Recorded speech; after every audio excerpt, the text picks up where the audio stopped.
humalo ang diesel sa langis ng makina. Caterpillar 3116 engine. Ito troubleshoot namin to ngayon mga boss, step by step. So dito muna tayo sa kanyang dipstick. Ito, medyo marami-rami na yung humalo dito.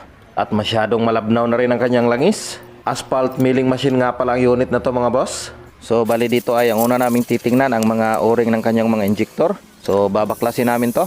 Sa pagtanggal naman ng mga injector, uunahin muna naming tanggalin tong kanyang mga rocker arm. Kasi nasa ilalim yung mga injector niya. At dito ay isa-isa ko na tong binubunot ang kanyang mga injector. Tinitingnan ko rin dito kung mayroon bang na-damage na mga o-ring. Itong dalawang o-ring niya. Itong maliit sa may nozzle at saka itong malaki sa itaas.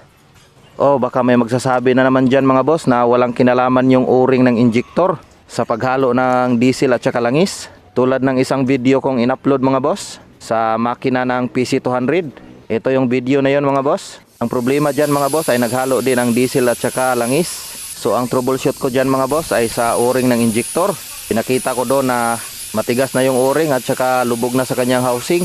Maraming nag-comment doon mga boss na mali daw yung troubleshooting ko. Kaya dito sa video kong ito mga boss, ipapaliwanag ko siya ng mas detalyado.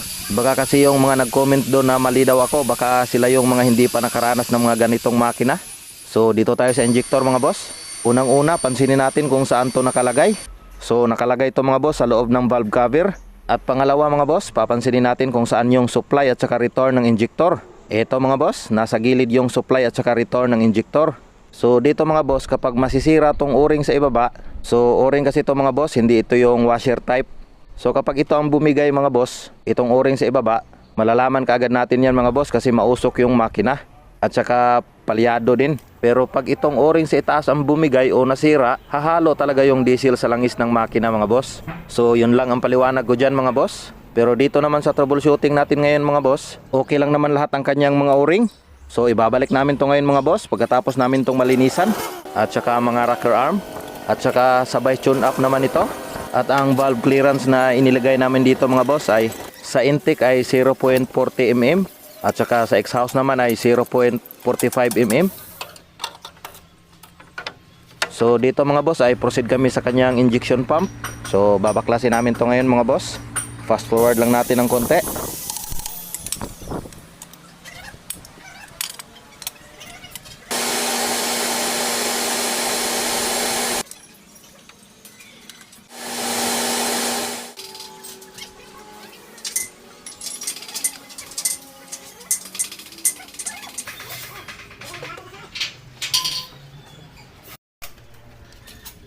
At dito ay natanggal na.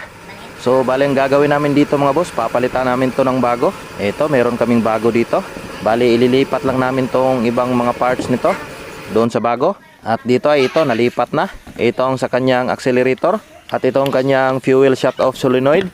Yan, tapos na yan mga boss. So sa pagkabit naman ito, wala nang timing to. Diretso salpak na to. So dito, fast forward ulit tayo mga boss.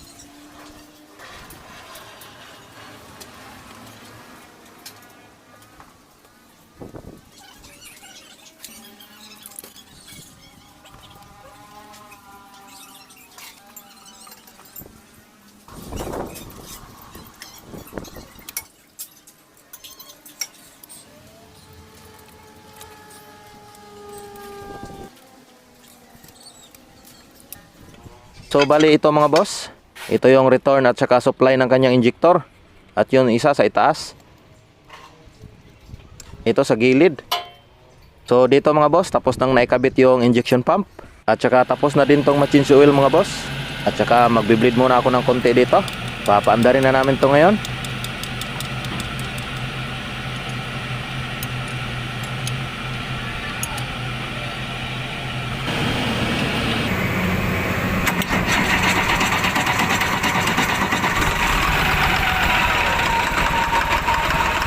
So dito mga boss, normal lang tong kanyang usok kasi tinanggal namin yung kanyang mga injector. Pero mawawala din yan mga boss, mga ilang segundo lang.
At saka kinagabihan, ito, balik operation na naman.